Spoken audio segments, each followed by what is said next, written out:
ప్రభునందు ఏమైనటువంటి దేవుని బిడ్డలారా, వాక్యంలోనికి రండి. హెబ్రీయులకు రాసిన పత్రిక 12వ అధ్యాయము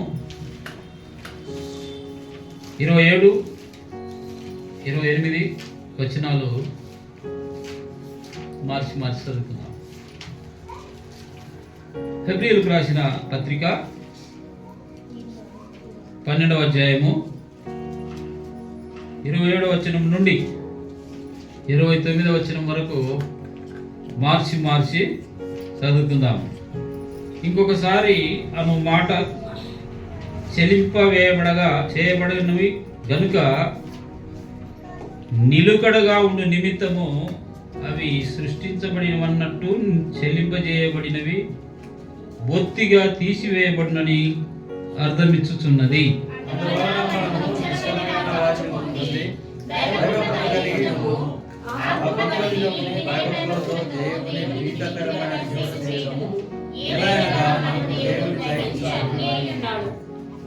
ఇరవై 28 మనలో కలిసి చదువుకుందాం.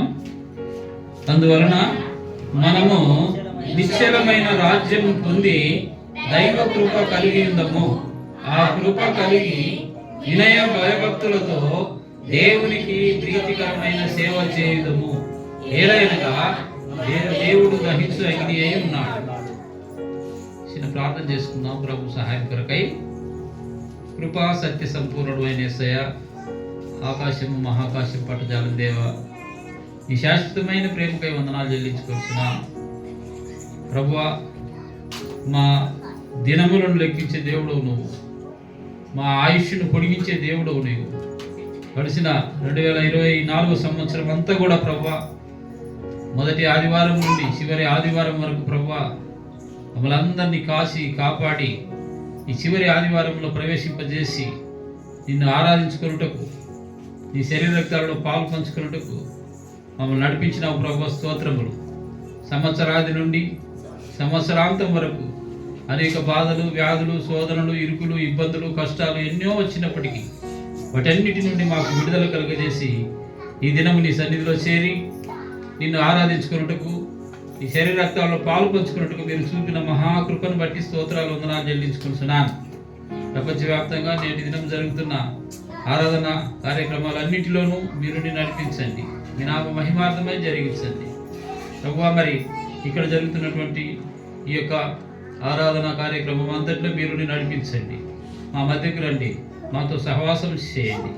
అల్పుడనైన నన్ను నీ కృపలో జ్ఞాపకం చేసుకో ప్రభువా. నీ నోటికి నన్ను బురగా వాడుకోనండి. మాట్లాడేది నేను కాదు ప్రభువా, మీరే అని పరలోకము నుండి మీరు విడుదల చేసే లేఖన భావం వినగలిగిన చెవులు, గ్రహించగలిగిన మనసు మాకందరికి దయచేసి మీ నామాన్ని మయంపరుచుకోమని ఈ కూడిక సహవాసం అంతా నీ హస్తగతం చేసుకోవచ్చు. యేసుక్రీస్తు ప్రభు నామమున ప్రార్థించి వేడుకొంటున్నాను తండ్రి, ఆమేన్. ప్రియమైన దేవుని బిడ్డలారా, ఇక్కడ 27వ వచనాన్ని మనం చూసినట్లయితే ఏముంది చూడండి. ఇంకొకసారి అన్న మాట చెల్లింపజేయబడనివి నిలకడగా ఉండు నిమిత్తము అవి సృష్టింపబడినవన్నట్టు చెల్లింపజేయబడినవి బొత్తిగా తీసివేయబడినని అర్థమిస్తున్నది. ఇది మనకు పూర్తిగా అర్థం కావాలంటే పైకి పోవాలి. పైకి అంటే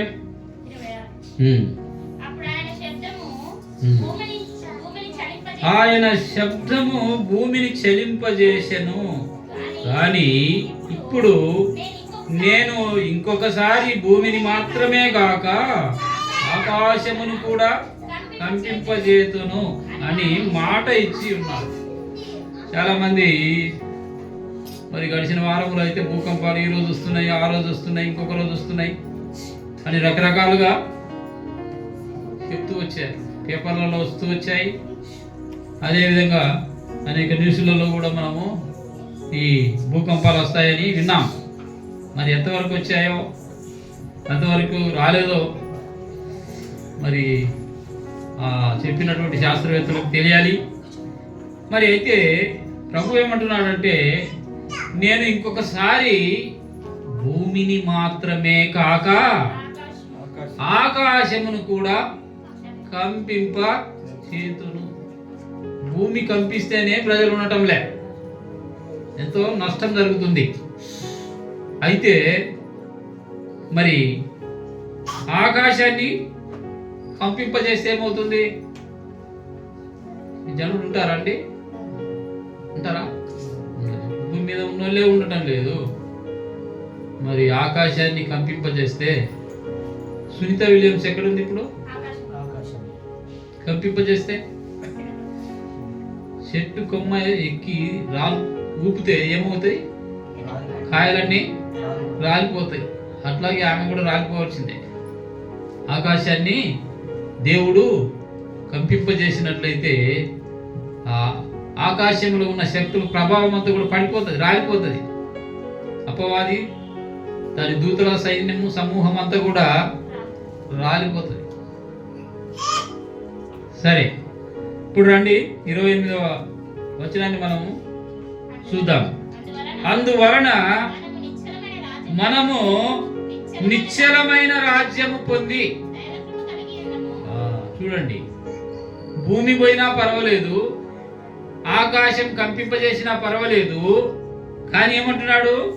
అందువలన మనము నిశ్చలమైన రాజ్యం పొంది దైవ కృప కలిగి ఉందము. ఆ రాజ్యము శాశ్వతమైన రాజ్యం, దానికి అంతం అనేది ఉండదు. కానీ ఈ ఆకాశం ఉండదు, ఈ భూమి ఉండదు. ప్రభువు మన కొరకు ఒక స్థలాన్ని ఏర్పాటు చేస్తున్నాడు. మన కొరకు ఒక స్థలాన్ని ఏర్పాటు చేస్తున్నాడు. ఆ రాజ్యం ఎలాంటిదంటే నిశ్చలమైన రాజ్యం అది. అందువలన మనము నిశ్చలమైన రాజ్యము పొంది దైవ కృప కలిగి ఉందము. ఆ కృప కలిగి వినయ భయభక్తులతో దేవునికి ప్రీతికరమైన సేవ చేయదు. ఎందుకు అని అంటే, ఏలైనగా మన దేవుడు దహించు అగ్ని. చూశారా? మన దేవుడు ఎవరండి? అగ్ని, దహించే అగ్ని. కాబట్టి ఈ భూమి పోవచ్చు, ఆకాశం పోవచ్చు, కానీ నిశ్చలమైన రాజ్యాన్ని దేవుడు నీ కొరకు నా కొరకు ఏర్పాటు చేసి ఉంటున్నాడు. అందుకొరకే మరి ఆ రాజ్యం కొరకే, ఆ రాజ్యంలో చేరడం కొరకే ఏం చేయాలా? ఏం చేయాలా? ఏం చేయాలా? చెప్పండి.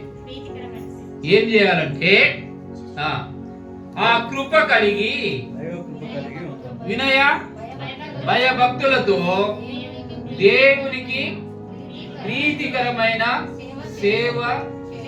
ప్రీతికరమైన అంటే దేవునికి ఇష్టమైన సేవ చేయాలి. అందుకే మనం దేవుడు మనల్ని ఏర్పాటు చేసుకున్నది, మనల్ని పిలిచింది. ఆయన పిలిచిన పిలుపును మనము తగిన విధముగా నడుచుకోవాలి. ఎలాగా? ఆయన పిలిచిన పిలుపునకు తగిన విధముగా మనము నడుచుకోవాలి. లేదు అని అంటే, నేను ఎందుకు నడుచుకుంటానంటే అది మీ ఇష్టం కదా. కాబట్టి మరి ఇక్కడ మనం ఎన్ని విషయాలు చూస్తామంటే, నిశ్చలమైన రాజ్యం. రెండవది ఏముంది? రెండవది మూడవది తర్వాత దహించు అగ్ని. 4-5 విషయాలు మనం ఇక్కడ చూసుకుంటాం. చూడండి, మొదటిగా మనం చూసినట్లయితే దానియేలు గ్రంథంలో చూస్తాం. చూడండి, 7వ అధ్యాయం 14వ వచనం మనం చూసినట్లయితే,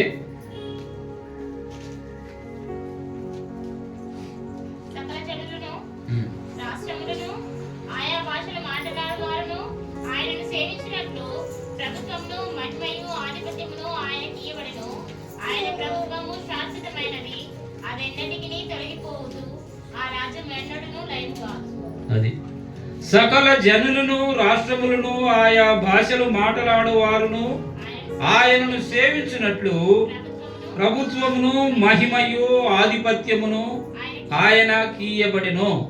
ఆయన ప్రభుత్వము శాశ్వతమైనది, అది ఎన్నటెన్నటికీ తొలగిపోదు. ఆయన రాజ్యము ఎప్పుడునూ లయము కాదు. శాశ్వతమైన రాజ్యం ఆయనది, యుగ యుగాలు నిలిచే రాజ్యం అది.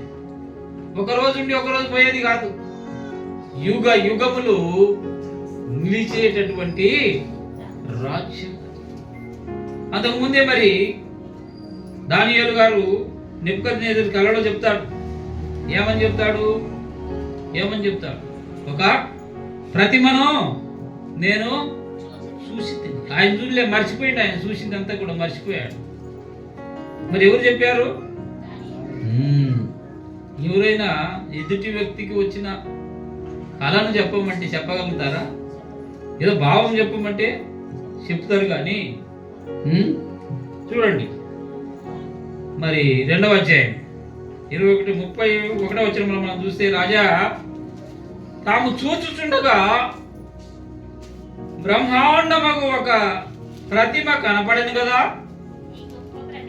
ఈ గొప్ప ప్రతిమ మహాప్రకాశమును భయంకరమునైన రూపము గలదై తమరి ఎదుట నిలిచెను. ఆ ప్రతిమ యొక్క శిరస్సు మేలిమి బంగారుమయమై ఉన్నది. దాని రొమ్మును భుజములను వెండివియు, దాని ఉదరమును తొడలను ఇత్తడివియు, దాని మోకాళ్ళు ఇనుపవియు, దాని పాదములలో ఒక భాగము ఇనుపదియు ఒక భాగము మట్టిదియు నైండెను. మరియు చేతి సహాయము లేక తీయబడిన ఒక రాయి ఇనుమును మట్టియు కలిసిన ఆ ప్రతిమ యొక్క పాదముల మీద పడి దాని పాదములను తుత్తునియలుగా విరగొట్టినట్టు తనకు కనబడెను. అవును, ఇది నెబుకద్నెజరు కలలో వచ్చినటువంటి ప్రతిమ. ఆ ప్రతిమ ఎలాంటిదంటే, మరి మొదటిది ఏంటంట, తల దేంతో చేయబడింది? మేలిమి బంగారం. అంటేది నెబుకద్నెజరు రాజ్యమట. అది నెబుకద్నెజరు రాజ్యం. చూడండి 37.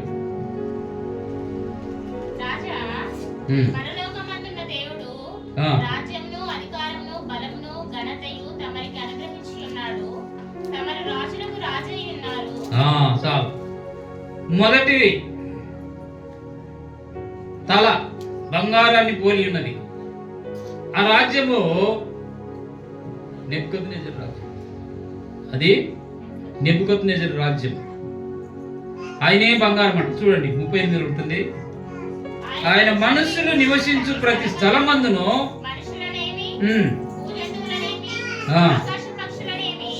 అన్నిటినీ ఆయన తరిమి తమరి చేతికి అప్పగించి ఉన్నాడు. వారందరి మీద తమరికి ప్రభుత్వం అనుగ్రహించి ఉన్నాడు.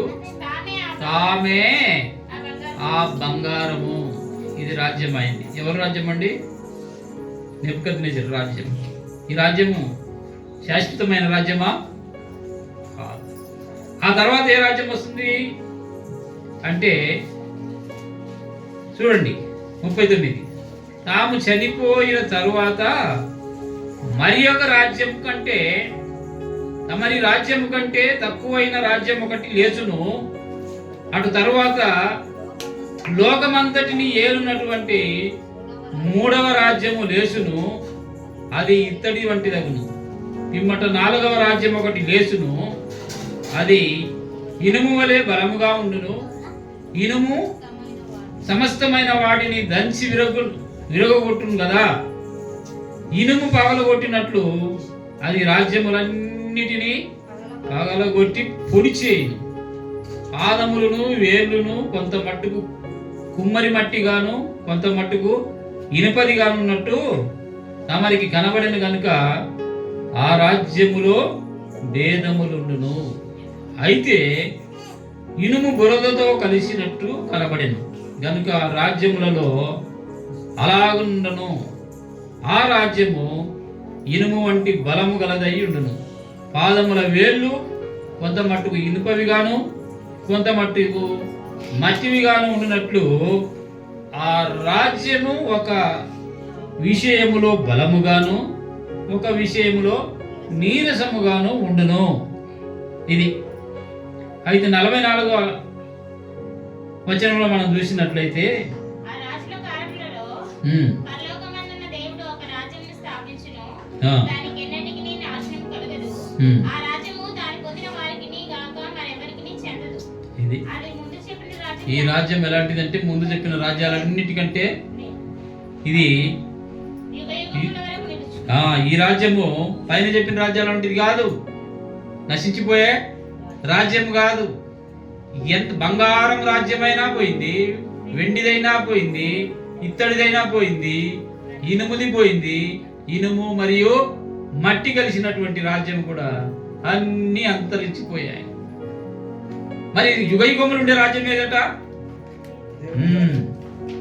ఆ రాజుల కాలములలో పరలోకమందున్న దేవుడు ఒక రాజ్యం స్థాపించును.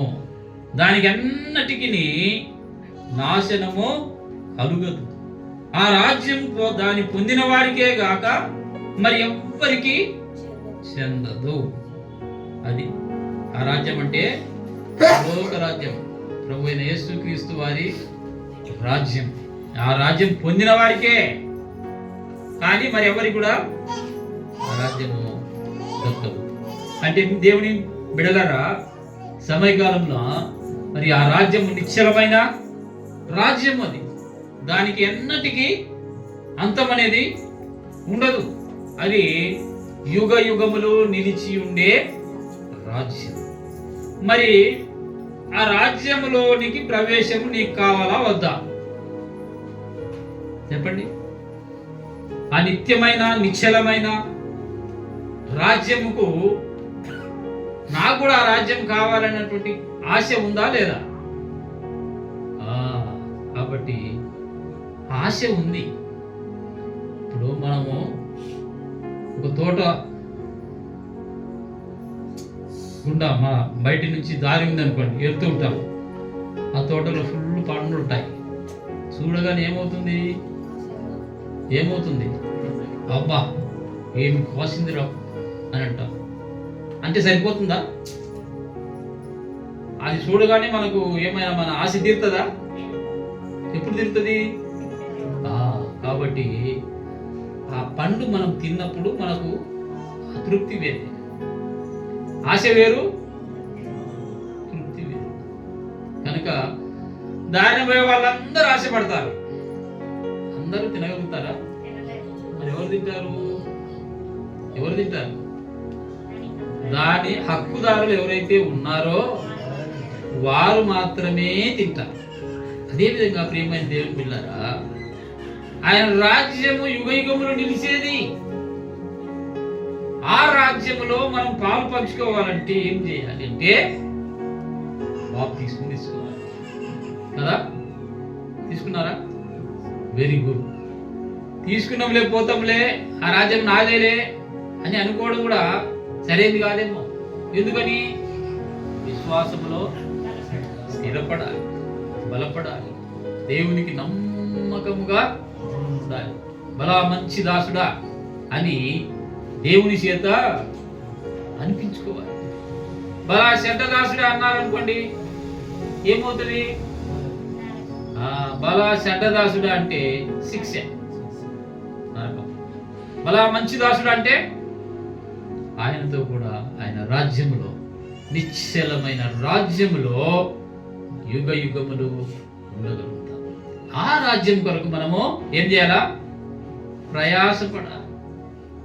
ఆ రాజ్యం కొరకు మనము ప్రయాసపడాలి. అంటే మన విశ్వాస జీవితంలో దేవునికి నమ్మకంగా ఉండాలి కదా. లూకా సువార్త చూడండి ఒకసారి. లూకా సువార్త 1వ అధ్యాయము 33వ వచనం చూడండి.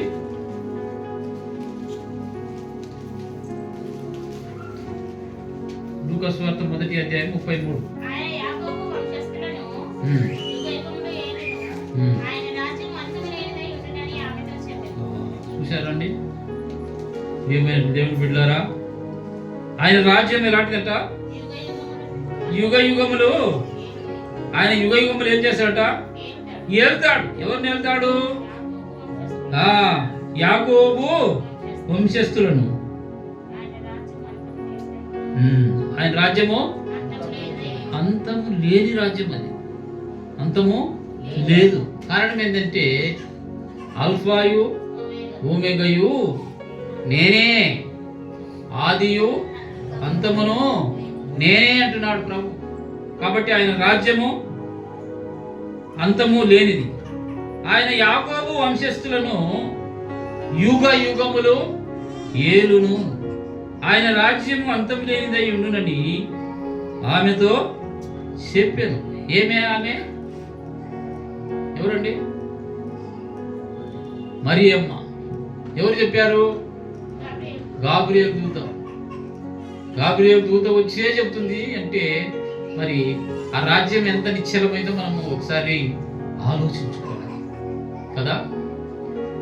రెండవదిగా మనం చూసినట్లయితే చూడండి, రెండవది ఏమిటి? ఏముంది రెండవది? నిశ్చలమైన రాజ్యము పొంది దైవ కృప. దైవ కృప. చూడండి, అపోస్తుల కార్యం 4వ అధ్యాయం. అపోస్తుల కార్యము 4వ అధ్యాయం 3వ వచనం చూడండి, 33.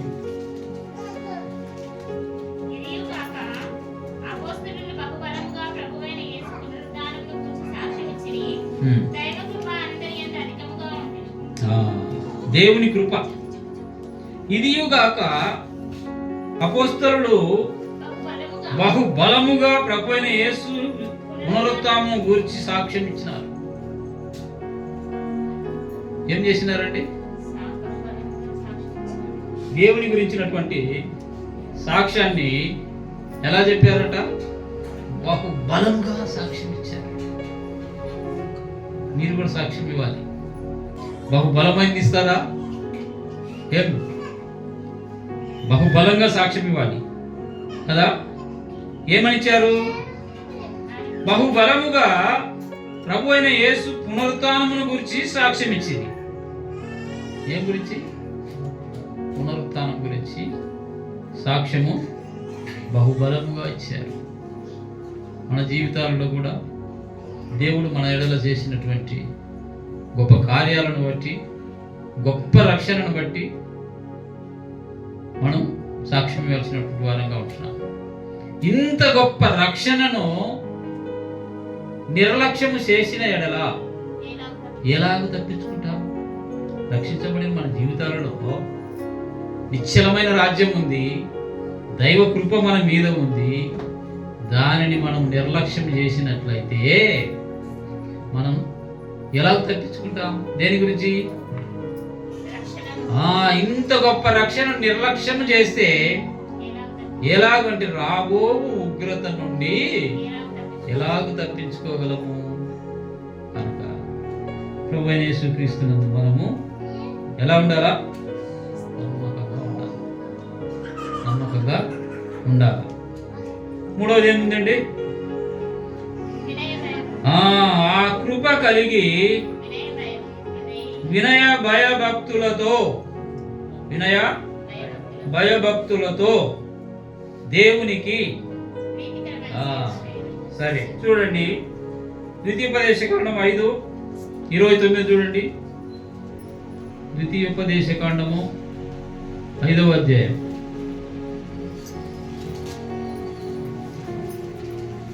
29వ వచనం చూడండి.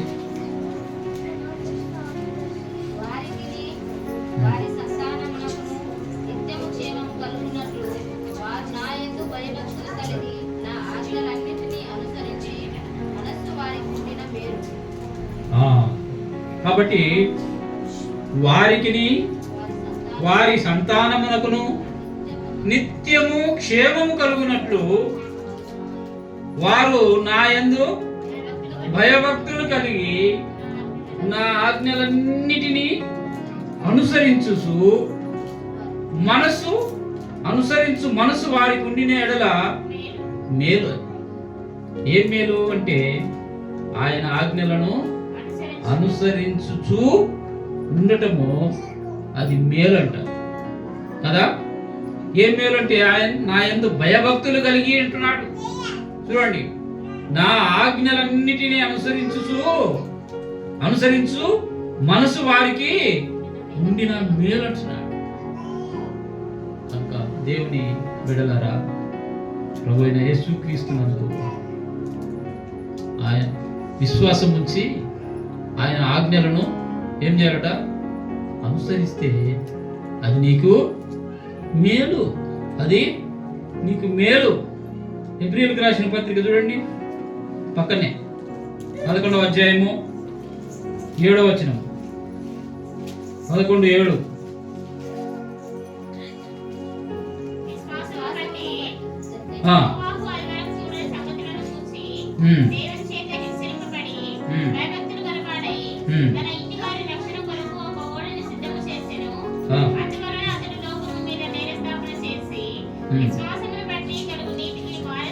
విశ్వాసమును బట్టి కలుగు నీతికి వారసుడే.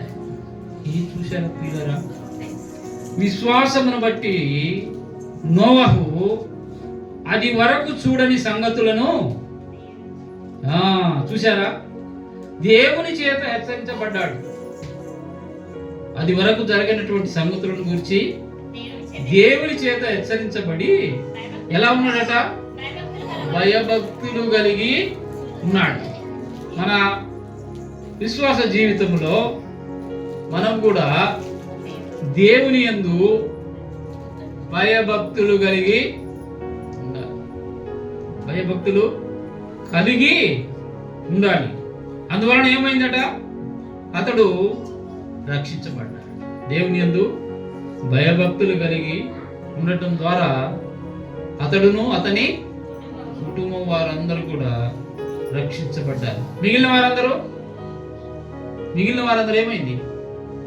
అందరూ కూడా ప్రతి జీవి జీవం కలిగిన ప్రతి జీవి కూడా నాశనమైపోయింది, అంతమైపోయినాయి. అలాంటి వారికి నిత్యరాజ్యం ఉందా? లేదు. కనుక దేవుడు నీకు ఆ ఛాన్స్ ఇచ్చాడు, ఆ అవకాశం ఇచ్చాడు.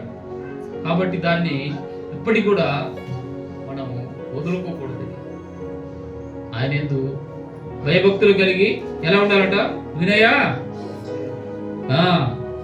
వినయ భయభక్తులతో దేవునికి ప్రీతికరమైన సేవ చేయాలి. ఏం సేవ? ప్రీతికరమైన సేవ చేయాలి.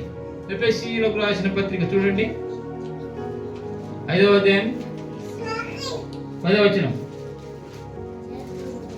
ఎఫెసీ 5:10.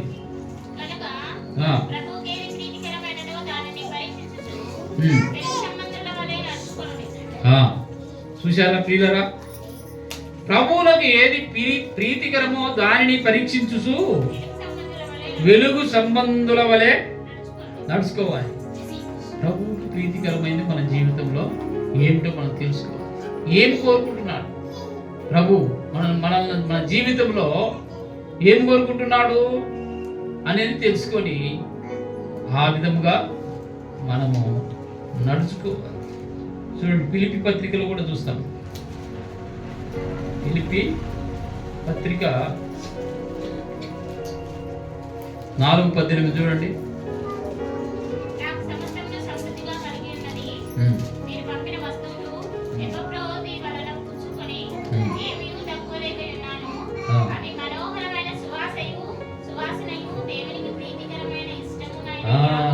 అది దేవునికి ప్రీతికరమైనటువంటివి.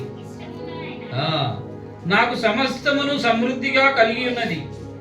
మీరు పంపిన వస్తువులు ఎపఫ్రాదీతు వలన పుచ్చుకొనిన ఏమియు తక్కువ లేక ఉన్నాను.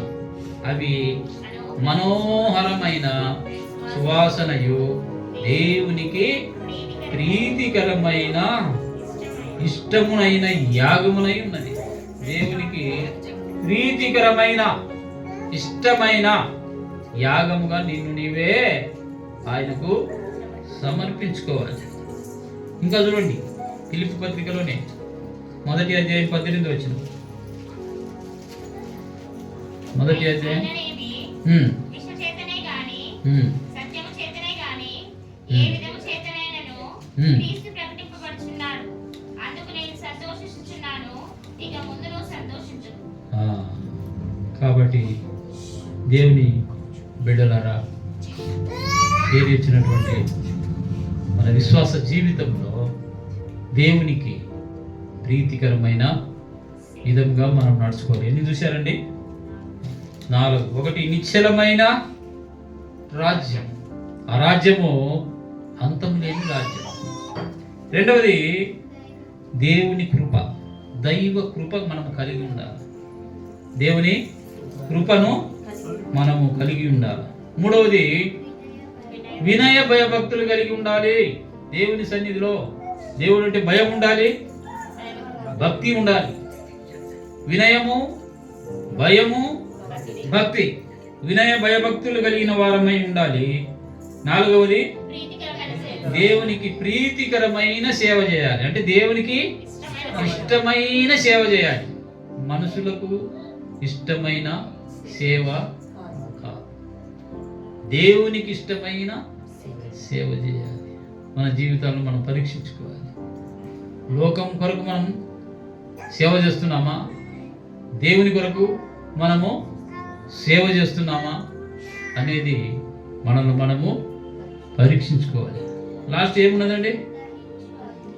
ఏమున్నది? మన దేవుడు దహించు అగ్ని అయి ఉన్నాడు. చూడండి, నిర్గమకాండం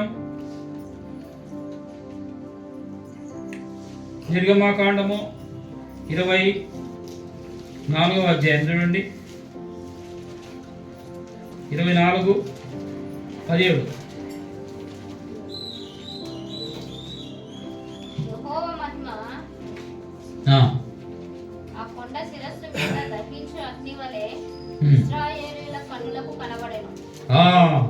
యెహోవా మహిమ ఆ కొండ శిఖరము మీద దహించు అగ్ని వలె ఇశ్రాయేలీయులకు కనబడెను. చూశారా? కాబట్టి దేవుడు మోషేను కొండ మీదకి పిలిచినాడు. మరి ఆ కొండ మీద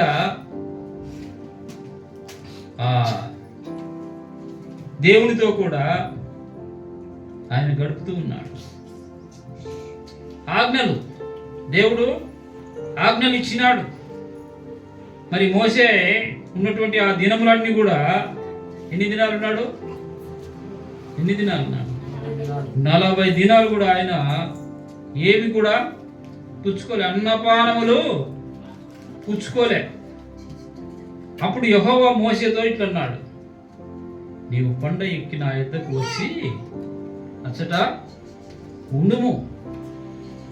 నీవు వారికి బోధించినట్లు నేను వ్రాసిన ఆజ్ఞలను, ధర్మశాస్త్రమును, రాతి పలకలను నీకు ఇచ్చేదా.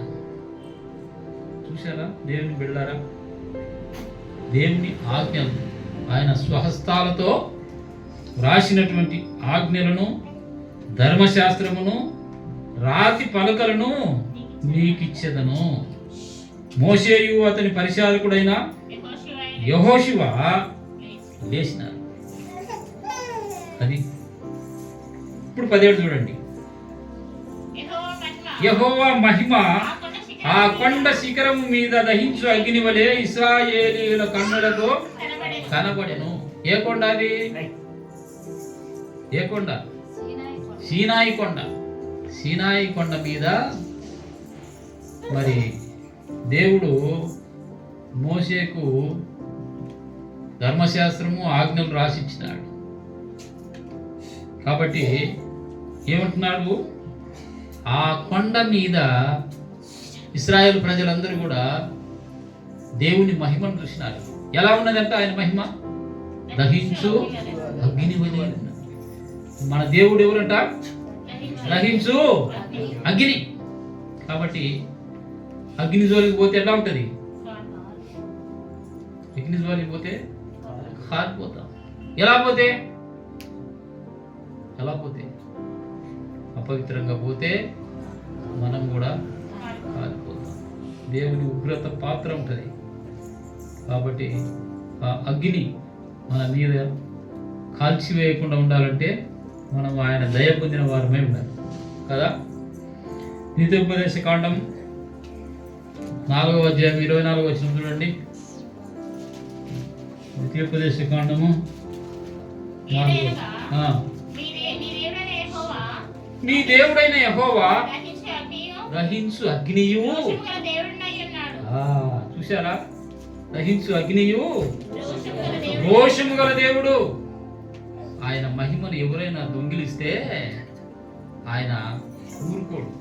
ఆయనకు చెల్లించాల్సిన మహిమను ఆయనకు చెల్లించకుండా మనము ఉన్నట్లయితే ఆయన రోషం గల దేవుడు. జాగ్రత్త, మనము ఆయన మహిమను దొంగిలించకూడదు. దొంగిలిస్తే కాలిపోతాం, భస్మం అయిపోతాం.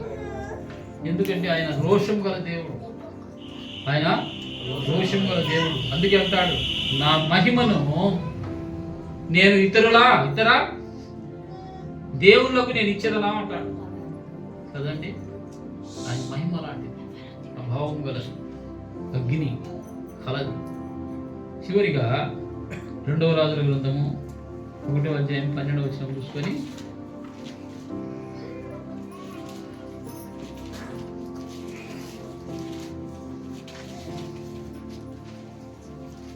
చూడండి. 2వ రాజుల గ్రంథము నేను దైవజనుడనైతే అగ్ని ఆకాశం నుండి దిగివచ్చి నిన్ను నీ 7 మందిని దహించును గాక అని చెప్పగా ఆకాశం నుండి దేవుని అగ్ని దిగి వాని 7 మందిని దహించును. చూశారా అండి? దేవుని యొక్క శక్తి, పవర్ ఎలా ఉంటుంది అనేది మనం చూసినట్లయితే, అందుకు ఏలియా నేను దైవజనుడనైతే అగ్ని ఆకాశము నుండి దిగి వచ్చి నిన్ను నీ 50 మందిని దహించునుగాక అని చెప్పగా ఏమొచ్చిందంట? ఆకాశము నుండి దేవుని అగ్ని దిగి వచ్చి వాని 50 మందిని కూడా. అది కనుక దేవుని బిడలారా, దేవుని యందు భయభక్తులు కలిగి ఉండాలి. ఈ 4 అంశాలు ఏమేమి? 5 అంశాలు. మొదటిది, నిశ్చలమైన రాజ్యం మన కొరకు దేవుడు సిద్ధపరిచి ఉన్నాడు. రెండవదిగా మనం చూసినట్లయితే దేవుని కృప మనం పొంది ఉండాలి. ఆ రాజ్యానికి పోవాలంటే ఏం చేయాలా? దేవుని కృప కలిగి ఉండాలి. మూడవదిగా వినయ భయభక్తులు కలిగి ఆయన సన్నిధిలో మనము ఉండాలి. నాలుగవదిగా ప్రీతికరమైన సేవ ఆయనకు చేయాలి. ఐదవదిగా వీటిల్లో ఏది చేయకపోయినా కూడా జాగ్రత్త అంటున్నాడు. ఈ పై 4 వీటిల్లో నువ్వు ఏది చేయకపోయినా కూడా జాగ్రత్త, నేను దహించు అగ్ని అయి ఉన్నాను అని దేవుడు హెచ్చరిస్తున్నాడు. కనుక మరి ఆయనకు ఎక్కడ మరి మన పాపంలో అతిక్రమం చేసి ఉంటున్నామో అన్నిటినీ ఒప్పుకొని విడిచిపెట్టాలి. వినయ భయభక్తులు కనుక ప్రీతికరమైన సేవ చేయాలి. కనుక ఈ 4 అంశాలను మనం కలిగి ఉన్నట్లయితే ప్రభు మనకు శాశ్వతమైన నిశ్చలమైన రాజ్యం ఇవ్వటానికి సిద్ధంగా ఉన్నాడు. మరి నువ్వు సిద్ధమా? పరీక్షించుకోవాలి ప్రియులారా. అందరూ కూడా మోకరించండి, ప్రార్థన చేసుకుందాం.